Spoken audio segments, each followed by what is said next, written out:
So now we're in section 3, and I'm going to just hand over straight away. Thank you. Thanks, Paul, very much. Thanks for coming back. That's always encouraging. We just made it. That's excellent. And I can report that the card machine thing works. And a couple of you have used it with a little bit of teething from my end, but thank you for being our guinea pigs and coming and finding us. We won't hover there kind of saying buy our stuff, but come and find us if you would like to. And as you see, I don't come on my own this time. I come with one of my colleagues, Tim. Do welcome Tim for me. Thank you. I thought it'd be good to have a younger, fresher, better looking contribution as well, and another voice, and also because Tim, you're in our city, this city. Tell us. That's right. Introduce yourself a little bit for us. Yeah, thanks, Ken. So my name's Tim. I work for LICC, and my role there is to head up LICC's work with what we call emerging generations, which is basically first decade of working life, but a bit fuzzy on either end. So we'll take people at university and before that. I've been in Nottingham with my wife Beth for just over 10 years, and we live and work in Lenton, which you probably know, near the university. My wife Beth, she's involved in the Students' Union there, and when we were figuring out if we could work with LICC more in a more kind of deliberate way, the offer was, well, how do you feel about London? How do you feel about Nottingham? Do you feel called to Nottingham? And Beth said, well, I'm not sure about called, but we love the place, we love the people, we feel really connected here, and we love what we do. And I said, well, if that isn't a calling, I'm not sure what is. So kindly, LICC said, OK, well, great, how about you stay based in Nottingham, and as part of your role working with young adults, why don't you also think about just getting out and about on the scene in Nottingham, seeing what you can kind of nurture in terms of this whole life discipleship picture in the city, across the churches there as well. So that's what I spent most of my time doing. Just went back to the office in London on Monday, which felt a bit like first day back at school. It was very exciting. I woke up at 6 a.m, full of enthusiasm, and then I was knackered by 9 a.m. Yeah, we had like a half day of prayer, but I hadn't realised how moving it'd be to kind of worship together. And it was special. It was nice to be back, yeah. You know, worship over Zoom, thank you for those who do that. I think, you know, it's amazing, but you only hear your own voice, don't you, and the other people, or you spectate it, which I'm guilty of, but just being with other people is really significant.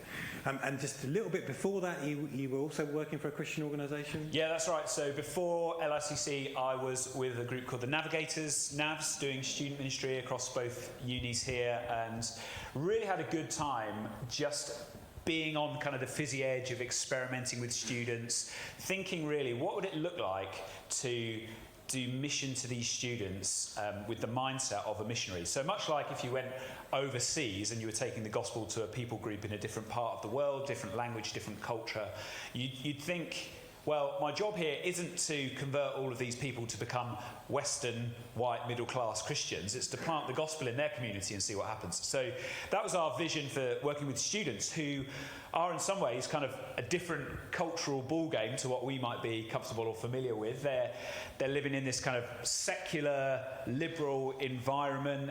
They have their own way of thinking, of speaking. So what would it look like to plant the gospel in that kind of community and see what happens, and not necessarily try and turn them all into white, middle-class Christians?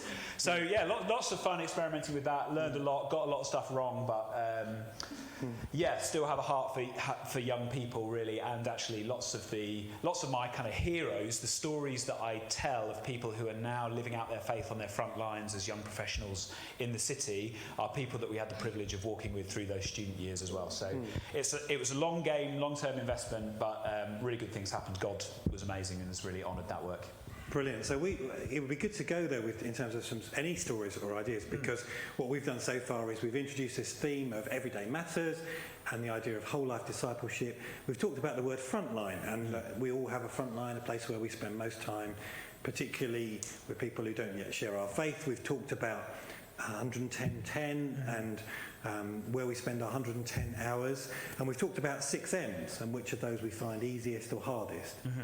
So it would be good for us all to just hear, so if you've got any examples of that, a person, different people, of what that looks like on a front line in and around Nottingham. Yeah, tons. Give us a few. So, I'll sit down then. Yeah, let me think about some of my favourite ones, or some that I've been thinking about recently. I think about a doctor I know called Becca, and Becca would be quick to correct you if you went to her and said, oh, you're a doctor, so it's really obvious for you living out your faith in a hospital. You're talking to people, you're caring for people. Becca says, no, there's a lot of kind of grind and admin and paperwork and mundane stuff. And doctors always have a really long to-do list as well. So I was talking to Becca the other day, and we'd been having a kind of ongoing conversation about how do you integrate your faith with the work that you do. And in her case, her front line, her workplace is a hospital. And Becca was saying that she found God was kind of inviting her to be a bit more present with people in the workplace that she was in. And she's a very high capacity person, she's a smart young lady, and she's always rushing around trying to do the next thing. But the challenge for her was, can you just be a bit more aware? Can you notice more of the people who are around you? And so a couple of weeks ago, Becca's doing her ward round, and she moves past this guy who she just quickly checks in with. He tells her some of the things that he's been dealing with, some symptoms, and Becca thinks, okay, yeah, it sounds like you've had a panic attack basically, and you're here and you're going to get checked out, and they'll say, you're fine, on your way. And just as she's turning to walk away, because Becca's got loads of stuff to do, she hears this kind of nudge of the Holy Spirit saying, no, go back to this guy and speak to him. So she goes back to him and speaks to him and says, it sounds like the symptoms you're describing are a bit like a panic attack. Does that sound right? And he says, yeah, that's what's going on with me. I'm dealing with all this stuff in my life at the moment. And Becca takes the time to just listen and chat to him and ask him a few more questions. And actually, it turns out that not only had this guy had a panic attack, but he tried to take his own life the day before. And he was dealing with suicidal thoughts. And because Becca had stopped, noticed the nudging of the Holy Spirit and spoken this guy, and been, I think probably for her, she would describe this as the patience as a fruit of the Spirit coming out in that moment. She had the patience to just put her to-do list that she was rushing through to one side, sit down with this guy and chat to him. She was actually able to get him the appropriate care that he needed. So that's just an example of modelling godly character, patience on her front line. Okay, no, I'm loving this. So you said you have loads, give us at least one more. Yeah, sure. So you've talked about the 6 M's, right? You're familiar with all of those. So I find it easy to talk about my wife because she's great. So she's working at the Students' Union, University of Nottingham, and Beth's role is she's basically head of people there. So she's head of all the procedures and policies to do with how do we create a working environment for the Students' Union staff to be at their best.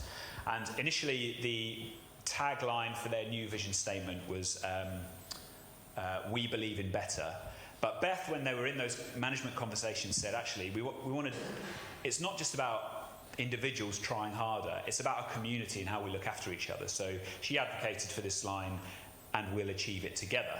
And actually they like that quite a lot, the Students' Union management team, so they've incorporated that into their vision statement. We believe in better and we'll achieve it together. So that was just a little example of maybe Beth moulding the culture, but her day-to-day job, I think, is a lot about how she shows up in a almost,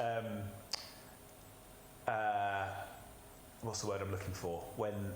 Almost a parody of a kind of liberal, secular institution. So just as an example on that, Beth would refer to me as her partner, because if she referred to me as her husband, that might be offensive to some people who have certain views on marriage. That's the kind of environment that Beth's in. But Beth is brilliant in that place because she shows up to work each day with a conviction that every person in the Students' Union, whether they be a him, her, a he, him, a she, her, or a they, them, or something else in between. Every single person in the Students' Union is a person made in the image of God, who has a story, has a right to be there, and has a right to the same kind of development, the same kind of listening ear that anyone else in that Students' Union does. And if they are going to believe in better and achieve it together, then it's Beth's job to make sure that every single person feels listened to and feels like they belong to that Students' Union. So even though she's dealing with all kinds of people, with all kinds of issues, she shows up with this conviction, yes, every person here is made in the image of God and is worth my time and attention. And actually, funnily enough, that's rather countercultural, because in that kind of environment, people often have preconceptions and prejudices about what other people are like. So, just as another little example, one of our colleagues, Lynn Weston, who works in Ken's team, the church team, Beth invited Lynn into the Students' Union because Lynn's background is in change management, and she worked for Bank of America, I think, for a while. So Lynn, bit of a powerhouse, comes into the Students' Union to talk to them about change. They're coming out of COVID, how are we going to change our organisation? And people in the Students' Union find out that Lynn is now an ordained Anglican minister, and they get quite upset about this because they think, oh, what's an Anglican minister coming to speak to our Students' Union about? So Beth has to both defend Lynn to the organisation as well as love the organisation well and help and make it feel like that's a welcoming place for Lynn to come to as well. So in some senses, on her front line, she's standing in the gap of these two cultures, the Christian world and the kind of liberal, secular world of the Students' Union, there are lots of challenges that she faces every day, I think is probably what I'm saying. But that conviction that everyone's made in the image of God, the dignity and value of every single person, is something that Beth tries to live out where she is. And that's how she's a mouthpiece for truth and justice, defending and standing up for people who don't have a voice or aren't listened to otherwise. That's really helpful. And our theme in this session is everyday challenges. So you've segued into that really, really helpfully. One of the things you've said already is helping people in their first 10 years of work. And one of the things people here might be interested in is how older people, let's say who are not in their first 10 years of work, don't want to point in any direction, how they could contribute or help with that? Yeah, so we've looked at quite a lot of research in regards to what helps young adults thrive in their faith through their 20s and into their 30s. And a few things come up repeatedly across different research. One would be people take responsibility for their own faith development. So they read the Bible and they develop their own thinking. They're not just receiving passively what they get on a Sunday morning. That would be one thing. One thing would be a sense of calling and vocation, which is a lot of what I think Ken has been talking about, will be talking about, that God cares about what I do Monday to Friday, as well as what I do on a Sunday. That's incredibly helpful for young people. Third thing, intergenerational community. So when you plug young adults into a community where they're exposed to older, wiser people who have walked the path that they're walking, especially when it comes to integrating their faith with what they do, this is incredibly formative for them through their first decade and a bit beyond of working life. So we're experimenting with kind of mobilising both generations at LICC by playing around with mentoring programs. We think that's a really great way to foster the kind of intergenerational relationships and community that we know is so accelerating for young adults when they're in their first decade of work. So we have we're experimenting a pilot program called Mentor Link Up, and the idea is that any student who's going to be graduating next summer, so this academic year, next summer, would have the opportunity to be connected with a mentor who's in a similar sector to them, and once a month meet up with that mentor and get some of this kind of whole life discipleship wisdom, but practically applied and wrestled through in the context that they might be in, whether they be a lawyer, a social worker, a teacher, on a grad scheme, anything like that. So if any of you would be interested in being a mentor in that kind of scheme, I would love to talk to you. I'm currently compiling a long list of mentors because it's great just to have a database of wise people who kind of get it in terms of the whole life discipleship, DNA, the frontline thinking. That I might be able to offer to these young graduates who are trying to connect the dots between their faith at uni and now their faith in working life. So yeah, the Mentor Link Up scheme is something we're experimenting with. If anyone would be interested in joining in with that, or you know anyone who you think might enjoy that in any way, then do let me know. Email Ken or email me. You can email mentorlinkup@LICC, but we'll find a way to connect one way or another. But there's so much potential in this. I'm really excited about it, and if that piques your interest, please do get in touch and let us know. Yeah, if you let Paul know, he'll get in contact with us if that's easier for you. Really helpful. So let's just think about this whole life value and what that could look like in inner city. So our aim at LICC is for this to just be a natural way of doing church. You know, that it's in the DNA of how you do church, that we have this value embedded of equipping God's people for wherever they spend most of their time. But we're not there yet. So part of your aim is to have a heart for this city and the surrounding area. What could that begin to look like? Yeah, a great question, and I'm about a year and a half further back than I thought I was going to be, because obviously when COVID hit, nurturing stuff across the city kind of went on ice for a little bit. So we're experimenting with a few things. Last month we put on a one-day event for young professionals in the city called Rework, and again we built in some mentoring to that as well. So we might be doing something like Rework again in the coming months. We can also do that within churches, and the idea is you just gather a bunch of young people cross-denominationally. You gather a bunch of mentors cross-denominationally, and then you have a day where you just give some good whole-life discipleship input and then connect them with mentors and have some good chats. So that's one thing. The other thing is, if you know any young adults and you just want to plug them in with stuff and you think this LICC kind of vision is good, this whole-life discipleship DNA is worth pursuing, then just put them in touch with me. I'm here. Use me, abuse me. I can talk. I can sing a little bit. I don't know. I can jump up and down. Whatever you need me to do, I'd be more than happy to come and help out. Sometimes I go around different groups and kind of present some of the stuff that Ken's presenting. We have some student materials, but anything from that up to just giving a vision for whole life discipleship, I'm really happy to be around for that. And again, if you know people who you think get this and you want to talk about what it could look like, just to imagine, how might we kind of spread this whole life discipleship DNA through the city, through the churches in the city, then would love to come and hang out with you and talk to you about that as well. So we can just imagine and get creative and see what happens.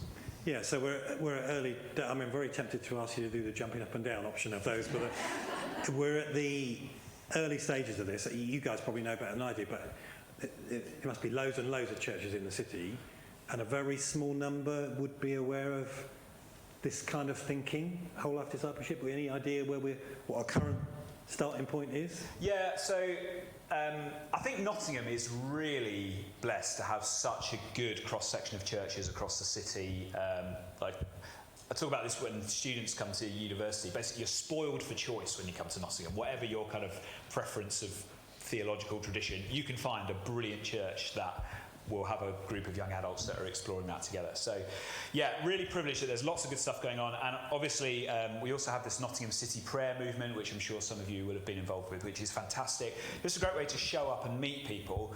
But I think currently probably the name of the game is just meeting people, saying, hey, like I just said, I'm here, I can do stuff. There's this whole life discipleship thing. What does that spark for you? What might be possible?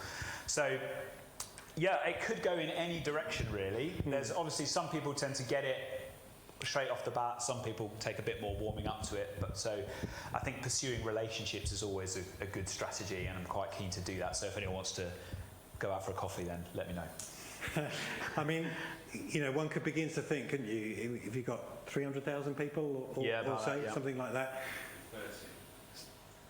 330. Well, thank you for a council official number. That's good. So let's go with that. And then in one church, you can't say, okay, but let's gather people whose front line is in and around the NHS. That wouldn't really work in one small church, but you could do that in a city. Or let's gather people whose front line is business, or whose front line is that we are retired, but it's our family, say. Or you could begin to imagine, if a core of city leaders, church leaders, got this, what it could look like to kind of embed this value in a city. I know that's a big ask, but if you go back 20, 25 years, it wouldn't have been in the DNA of churches like ours to think about doing good works. They would have just thought it was all about the word. But you've got in your DNA setting up Renew Wellbeing, because it's just a natural thing now that, of course, it's word and works. So it's possible to move from one position to another, and we could get to a position where whole life discipleship is just a natural thing as part of being a Christian. Why would it not be? So how can we, as well as taking you out for coffee, support, pray for this vision, young adults, but also just the whole city? How can we do that, Tim? Yeah, great question. I think something like the Wellbeing Cafe is just a brilliant example of what it looks like to do this in a very practical way. So there's that, that gives you a story that you can tell about what this looks like, that gets it beyond a Sunday morning service, as important and needed as Sunday morning services are. So that's good.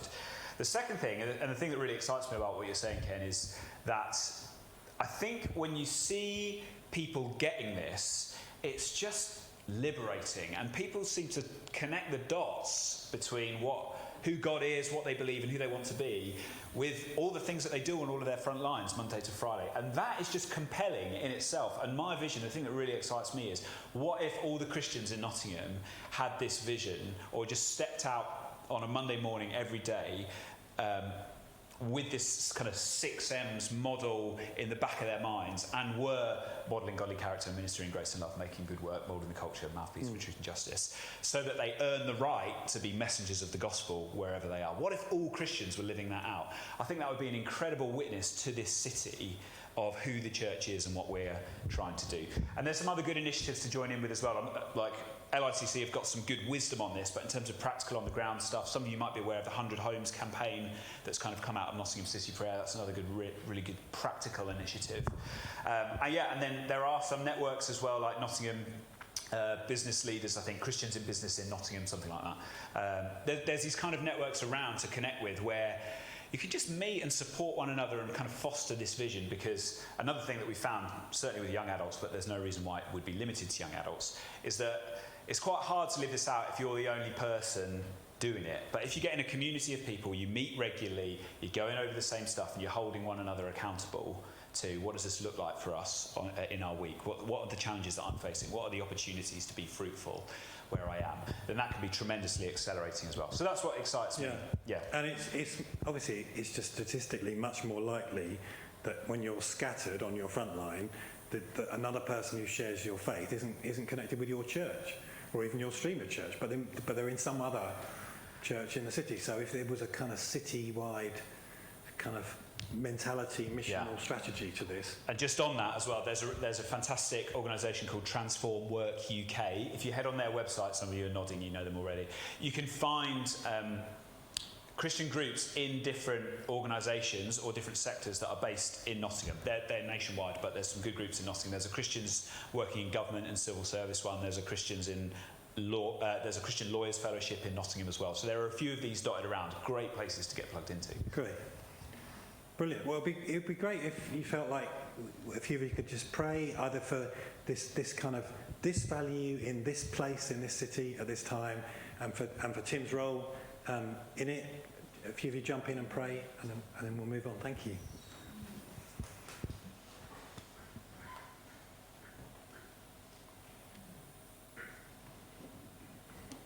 We just want to thank Tim and his wife. Thank you for the link up between the churches and make that stronger and deeper and wider as they seek to reach others in your name.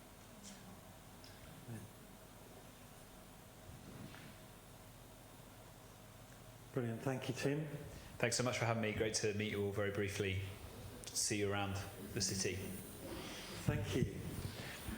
And when Tim was talking about Beth, he was talking about everyday challenges, and that's a good way to kind of link to our theme, which may or may not play a video. Over a month, around 6% of the UK gather together to worship Jesus. It feels like we're too few to make a difference. But the reality is, Monday to Saturday, God has us, scattered in the world, connecting to hundreds and thousands of people. So wherever you are, Whoever you are, whatever you do, you can make all the difference in the world. And on Sundays, when we gather together, we strengthen and empower one another to be sent out again. For life on our front lines.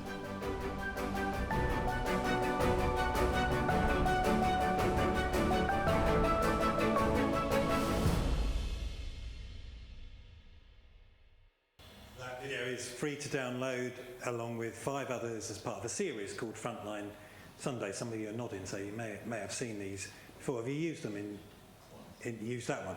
Okay, so, but those dots are a kind of a key image for us of 6 dots. You can imagine them in the corner, but actually, for most of the time, we're out and about. Not connecting like we would in the corner with just a few who might come and join us, but with all those frontline connections. It is easy, though, to picture it all very beautifully as though we all want to be where we are when we're in these scattered dots. And it's all going well. And we love our role, and we love our vocation. And actually, of course, that isn't the case for lots of people lots of the time. On the positive side, the Bible's instructions very much include people who don't want to be where they are, who wouldn't choose to be where they are. You know, that we present them as heroes, like Joseph or Daniel or Esther, but they wouldn't choose to be in those circumstances, and yet God can use them there. So, hence our theme of everyday challenges.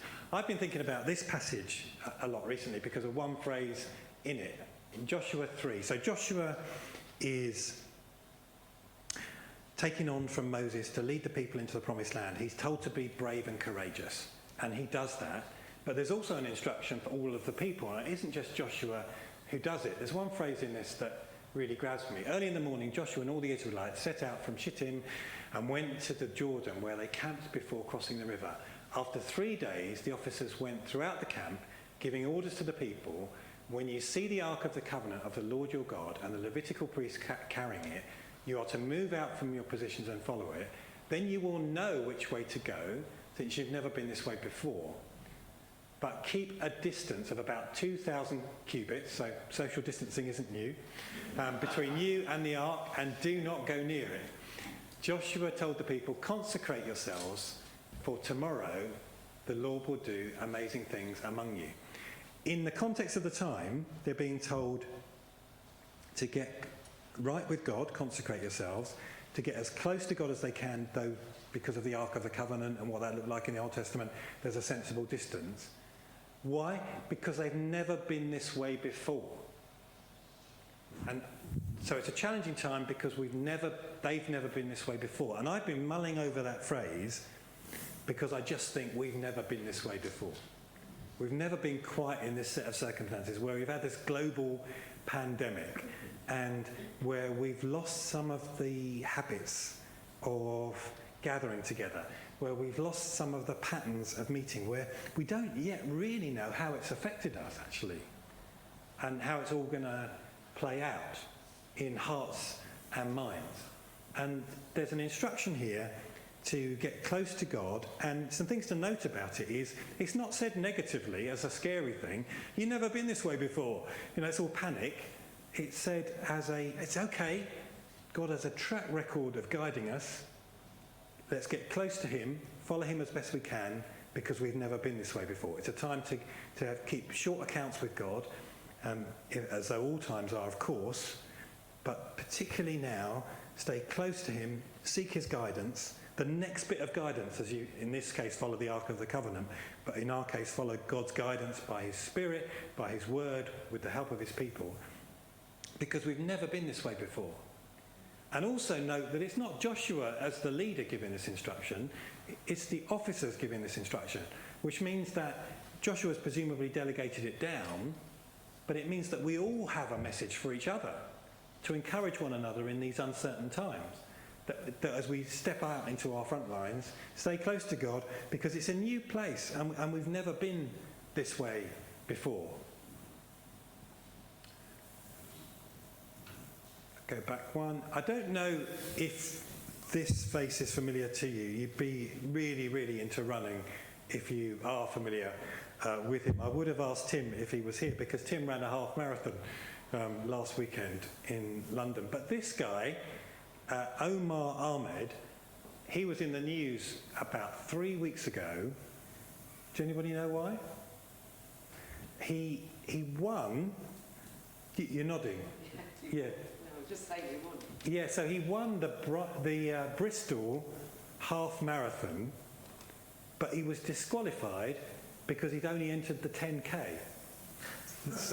So you set off at the same time, And if you're doing 10k or a half marathon, and if you're doing 10k, you turn around at a certain point and go back to the start, and he missed his turning. So he missed his turning and he kept going, and he won the half marathon. But he is an elite runner, and the other elite runners said, well, if we'd known he was running the half marathon, we'd have stayed closer to him. So it's not really fair to give him the half marathon medal. So he's there celebrating, everybody's cheering him, and afterwards they said, sorry, you didn't enter this, it's not your race. The reason I'm pointing this out, I do think it's harsh, but I kind of get it from the point of view of the other runners. It'd be like if Mo Farah was in the 10k and then he suddenly decides to go on and run the half marathon. You'd have wanted to stay close to him if you were also an elite runner. I get that. But when you look at it, and when I've looked at it in terms of people running the wrong long distance race, this isn't the first time this has happened. And it's happened to just ordinary amateurs in marathon races, where there's a marathon and a half marathon and a 10k. So there was a guy called Mike Kohler a couple of years back who he entered the half marathon and he missed his turning, and he realised then that he's in the marathon. Instead, there's no way of turning back. And he said this: I'm already here, I'm already tired, I'm already running, so I'm just going to go for it. And he did complete the marathon for the first time. Amazing thing, a challenge that's come up that he wouldn't have wanted or wouldn't have expected. But before that even, there was a woman called Georgine Johnson, who was 42 years old, who entered the 10k. And she'd never run a marathon before. I'm not sure she'd ever run a 10k before, 6.25 miles instead of the 26 point something or other. And she missed her turning for the 10k. Again, they were staggered starts, so she should have got there later, but she's like me for things, she gets there early. So she's there with the marathon runners. Can we switch mics?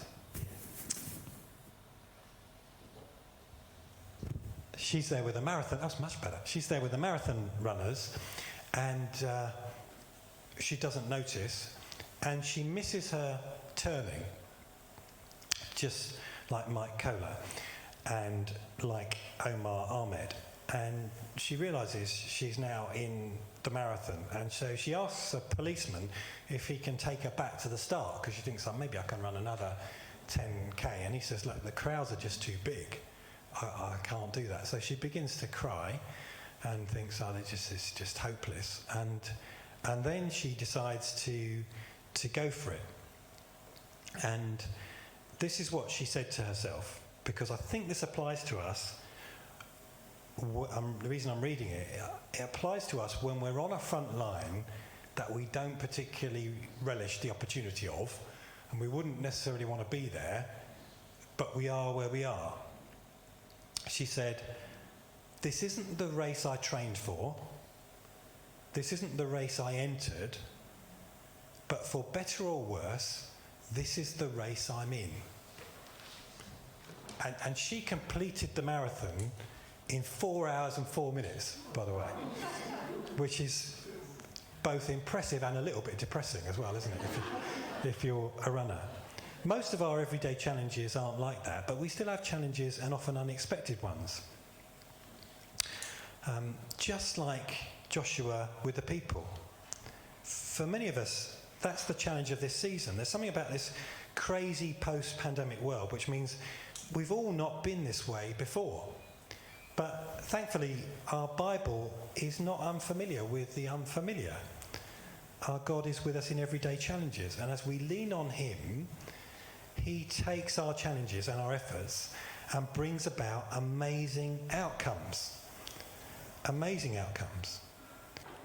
Our God is with us whatever we do. I'm going to show you one more of those Frontline Sunday clips and then see if there's any comments, questions or queries from either. And then there'll be time to just pray before we have a little break before lunch.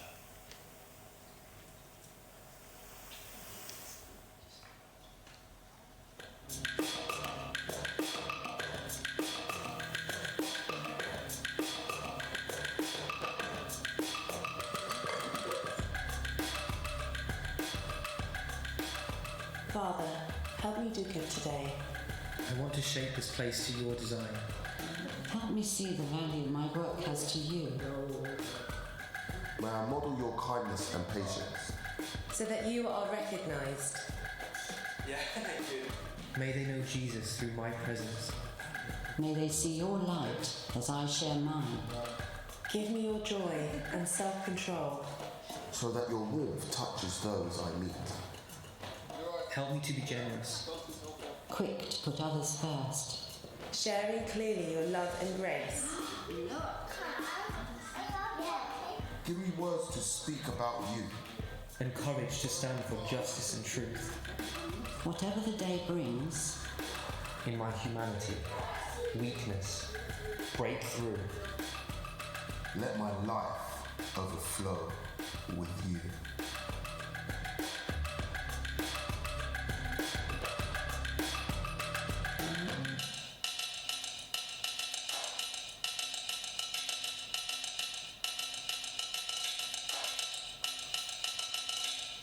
The thing with that verse in Colossians about whatever you do is it's written in a context of family, it's written in the context of masters and slaves, therefore it's written in the context of people who wouldn't want to be where they are sometimes.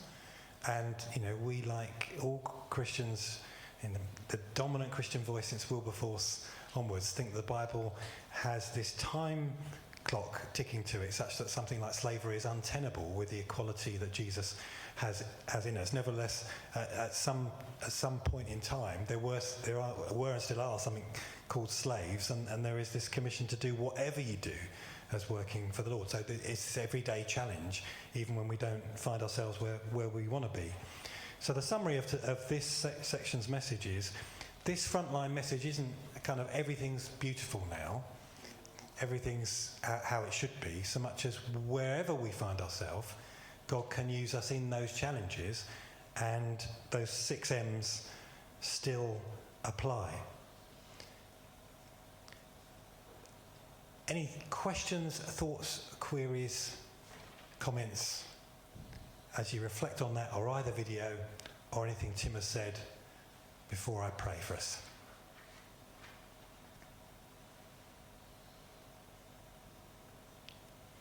I think that phrase in that film, in my humanity and weakness, break through. And that's a very real prayer, because we're never going to be good enough. So, Yeah, thank you, David. And the thing I like about those clips, if you've shown all 5 of them before, they're only short to kind of revisit them, is they keep playing the same 4 examples, and there are there's lots of variety there. So you've got like a plumber going into people's homes, you've got somebody who is an office worker, you've got a granny looking after the grandchildren, and that's a front line, and you've got a sports coach. And if you think about the last 19 months, they probably all had very different experiences. You know, the granny may or may not have been in the bubble with the family, and the family may or may not have needed care. The sports coach will have had to stop and start and stop again. The office worker may be working from home a bit more. The plumber is probably still going out and doing exactly the same thing, but wearing a mask to do it. So it's a good variety of the experiences of it. It's also interesting to me because some of the extras in it are my colleagues and Tim's colleagues, including a guy called Adnan who's getting married right now, today. So it's good to think of him as well. Any other comment? I've seen that before, but I've never noticed the call as a plumber coming back and finding new vans. Yeah. I can think back to times where I've encountered that in my car, or one time when my motorbike being knocked over. I'll be honest, my reaction probably wasn't very cross. Yeah. It's just a real challenge, just something like that. Yeah. How I might react, people won't know I'm a Christian. Yeah. They'll still see how I might respond in public. Yeah. Yeah. Yeah. Yeah. And that will relate to our final session today a bit later about everyday interruptions. You know, how do we deal with things that we can't script for in those circumstances? Let me pray for us. And we pray for all of us when inevitably everyday matters brings about everyday challenges, some that we definitely wouldn't choose. And in those circumstances, help us to recognise that you are there, that even if this isn't the race we trained for, this isn't the race we entered, for better or worse, we are where we are. This is the race we're in, and you can use us there. Amen.